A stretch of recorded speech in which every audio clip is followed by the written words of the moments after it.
Wait ಗೊತ್ತಿಲ್ಲ, height ಚೆನ್ನಾಗಿದೆ, ಒಂದು ಸ್ಟೆಪ್ ಹಾಕಣ್ವಾ?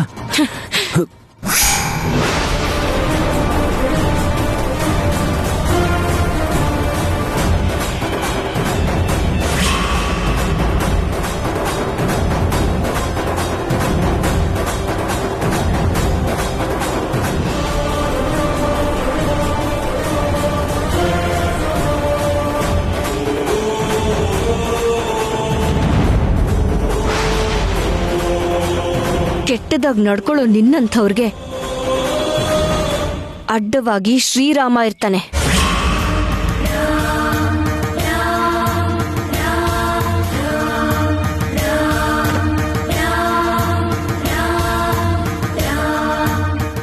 ಹೊರಡೋಣ ನಡಿಯಕ್ಕ.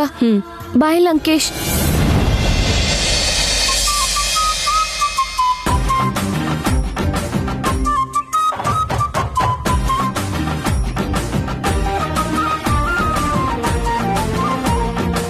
ಅಣ್ಣ, ಈ ಫೋಟೋಸ್ ಅಲ್ಲಿ ಅದೇನಿದೆ ಅಂತ ನನ್ಗೆ ಗೊತ್ತಾಗ್ತಿಲ್ಲ. ನಿಮ್ ಕಣ್ಣಿಗೆ ನಾನು ಹೇಗ್ ಕಾಣಿಸ್ತೀನಿ ಅಂತ ಡೌಟ್ ಆಗ್ತಿದೆ. ಚೆನ್ನಾಗಿದೆಯಲ್ಲೋ? ನನಗೆ ತಲೆ ಚಚ್ಕೋಬೇಕು ಅನಿಸ್ತಿದೆ. ಇದು ಹಾಗೆ ಇದೆಯಲ್ಲಣ್ಣ. ಮೊದಲನೇ ಸಲ ಇಂಕು, ಎರಡನೇ ಸಲ ಮಜ್ಜಿಗೆ, ಹೋದ್ ಸಲ ಬಣ್ಣ, ಈಗ ನೋಡ್ರಿ ಕೆಸರು. ಹಾಗಾಗ್ತಿದೆ ಕಣೋ, ನಾನೇನ್ ಮಾಡ್ಲಿ? ನಿಮ್ಗೇನಾಗ್ಬೇಕಾಗಿದೆ ಹೇಳಿ? ನೀವಾಗ್ಲೇ ಆ ಹುಡ್ಗಿನ ನೋಡಿರ್ತೀರಾ. ನನ್ ಕಾಲ್ ಎಳಿಬೇಕು ಅಂತ ಫೋಟೋಸ್ನ ನೀವು ಈ ತರ ಮಾಡಿದೀರಾ.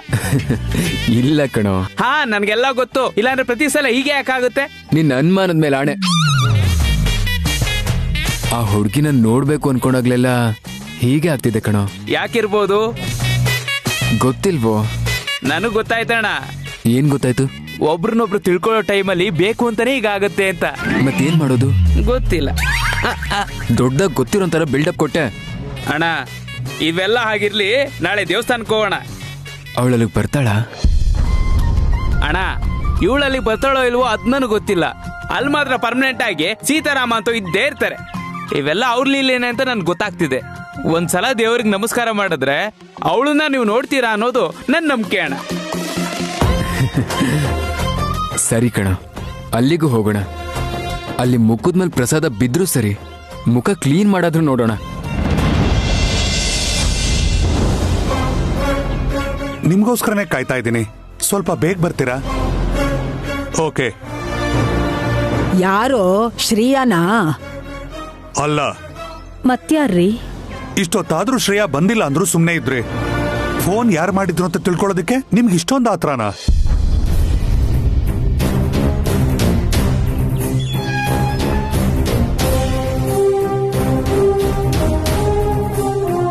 ನಮ್ಮೇಲ್ ಕೋಪ ಮಾಡ್ಕೊಂಡಂಗೆ ಶ್ರೇಯಾ ಮೇಲ್ ಕೋಪ ಮಾಡ್ಕೋಬೇಡ, ಚಿಕ್ಕ ಹುಡುಗಿ.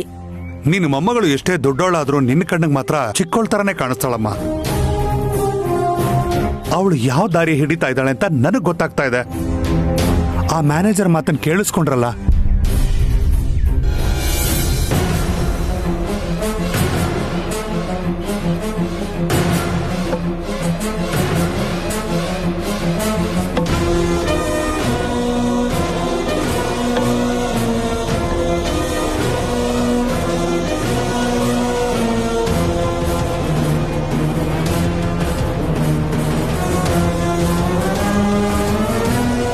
ತಪ್ಪು ಮಾಡಿದಾಳೆ, ಶಿಕ್ಷೆ ಕೊಡಿ ಅನ್ನೋ ಹಾಗೆ ಅವಳು ಕೈ ಹಿಡ್ಕೊಂಡು ಎಳ್ಕೊಂಡ್ ಬಂದಿದ್ಯಲ್ಲ, ಬಿಡೆ ಕೈನಾ.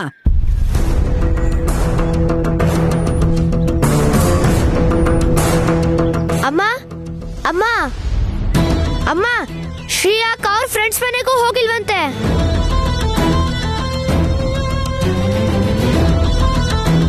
ನೀನ್ ಕರ್ಕೊ ಬಂದ್ಯಾಕ? ಹೀಗೆ ಇರ್ತೀಯಾ? ಸ್ನಾನ ಮಾಡ್ಕೊಂಡು ಬಟ್ಟೆ ಬದಲಾಯಿಸ್ಕೊಮ್ಮ. ಎಲ್ಲಿ ಹೋಗಿದ್ದೆ?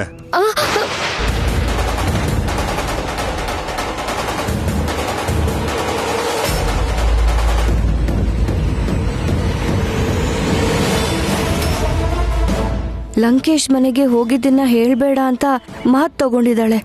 ಅಪ್ಪ ನನ್ನನ್ ಕೇಳಿದ್ರೆ ನಾನ್ ಸುಳ್ಳಂತೂ ಹೇಳಕ್ಕಾಗಲ್ಲ.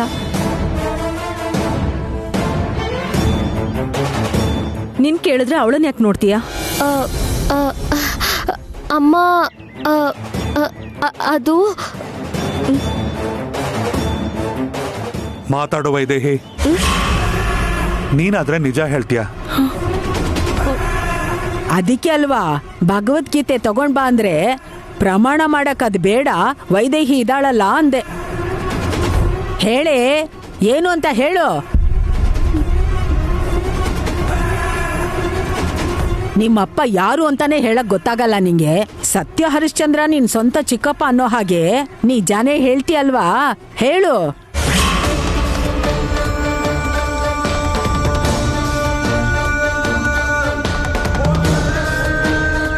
ಅವಳನ್ನ ಎಲ್ಲಿಂದ ಕರ್ಕೊಂಡ್ ಬಂದೆ?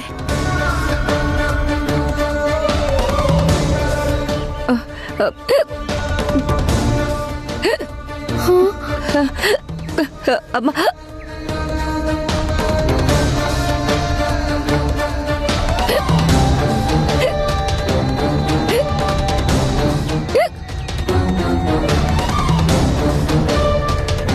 ಅಕ್ಕ ಬಿಕ್ಕಳಿಸ್ತಾ ಇದ್ದಾಳೆ ಅಂದ್ರೆ ನಿಜ ಹೇಳ್ಬಾರ್ದು ಅಂತ ಈ ಶ್ರೀಯಾ ಅಕ್ಕ ಹೇಳ್ಕೊಟ್ಟಿರ್ಬೇಕೇನೋ. ಈಗೇನ್ ಮಾಡ್ಲಿ? ಅಮ್ಮ, ಶ್ರೀಯಾ ಶ್ರೀಯಾ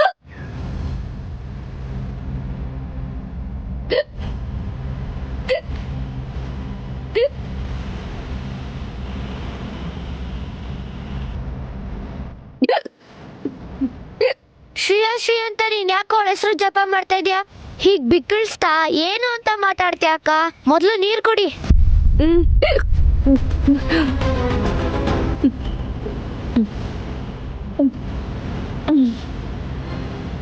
ಹೇಳು.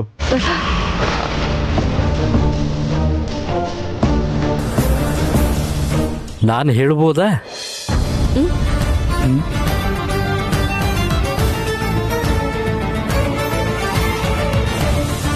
ಅನುಕಂಪ, ಪ್ರೀತಿ, ವಾತ್ಸಲ್ಯ ಇರೋ ಹೆಣ್ಮಗಳು ಅತ್ತೆ ಮನೆಗೆ ಹೋದ್ರೂ ತಾನು ನಡೆದು ಬಂದ ದಾರಿನ ಮರೆಯಲ್ಲ.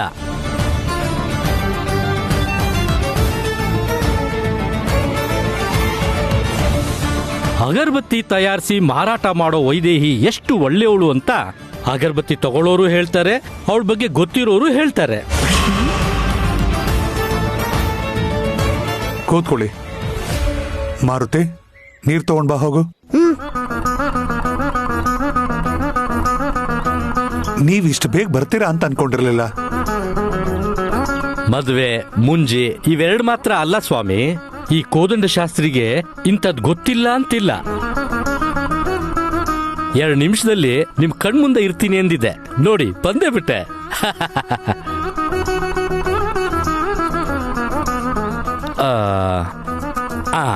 ಫೋಟೋ ತೋರ್ಸೋದಕ್ಕೂ ಮುಂಚೆ ಒಂದ್ ಮಾತು.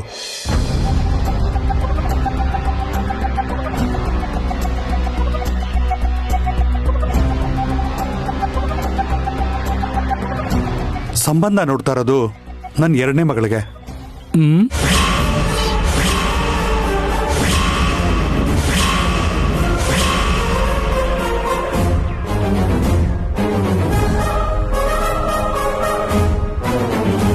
ಹೇ ಜಾನಕಿ. ಅಮ್ಮ ಸ್ವಲ್ಪ ಸುಮ್ನಿರೋ. ವೈದೇಹಿಗೆ ಅನ್ಕೊಂಡು ನಾನ್ ಫೋಟೋಸ್ ತೋರ್ಸಕ್ ಹೋದೆ. ಶ್ರೀಯಾಗಾದ್ರೆ ಬೇಡ ಬಿಡಿ, ಇವೆಲ್ಲ ಸೀಕ್ರೆಟ್ ಫೋಟೋಗಳು. ಮದ್ವೆಲೂ ಗ್ರೇಡ್ ಅನ್ನೋದೆಲ್ಲ ಇದೆಯಾ? ನಿಮ್ಗಿದೆಲ್ಲ ಹೊಸದಲ್ವಾ, ಅದಕ್ಕೆ ನಿಮ್ಗೆ ಗೊತ್ತಿಲ್ಲ ಅನ್ಸುತ್ತೆ. ಎ ಗ್ರೇಡ್ ಅಂದ್ರೆ ಕಲೆಕ್ಟರು, ಕಮಿಷನರು, ಮಿಲಿಟರಿ ಮೇಜರು ಈ ತರ ಇರ್ತಾರೆ. ಬಿ ಗ್ರೇಡ್ ಅಂದ್ರೆ ಎಲ್ಲಾ ಮಿಕ್ಸ್ ಇರುತ್ತೆ. ದೊಡ್ಡ ಕೆಲಸ ಅಲ್ಲದೆ ಇದ್ರು ಕ್ಲರ್ಕು, ಇನ್ಸ್ಪೆಕ್ಟರು, ಪ್ರೈವೇಟ್ ಜಾಬ್ ಅಲ್ಲಿ ಆಫೀಸರು, ಮ್ಯಾನೇಜರು, ಒಂಥರ ಮಿಡ್ಲ್ ಕ್ಲಾಸ್. ಈಗ ಸಿ ಗ್ರೇಡ್ ಅಂದ್ರೆ ಡ್ರೈವರು, ಸ್ವೀಪರು, ಕೆಲಸದಲ್ಲಿ ಬಿಟ್ಟೋರು, ಕೂಲಿ ನಾಲಿ ಮಾಡೋರು, ಅಂಗವಿಕಲರು, ಹೀಗೆ ಹೇಳ್ತಾ ಹೋದ್ರೆ ದೊಡ್ಡ ಲಿಸ್ಟೇ ಇದೆ ಬಿಡಿ. ಅದಕ್ಕ ವೈದೇಹಿಗೆ ಸಿ ಗ್ರೇಡ್ ಅಂದಿದ್ದು. ಇವಾಗ ಅದೆಲ್ಲ ಯಾಕೆ ಬಿಡಿ ತಾಯಿ. ಜಾನಕಿ ಸಾಹೇಬ್ರು 2ನೇ ಮಗಳಿಗೆ ಸಂಬಂಧ ನೋಡಕ್ ಹೇಳಿದ್ರು. ಎ ಮತ್ತೆ ಬಿ ಗ್ರೇಡ್ ಅಲ್ಲಿ ನೋಡಿದ್ರೆ ಆಯ್ತು ಬಿಡಿ.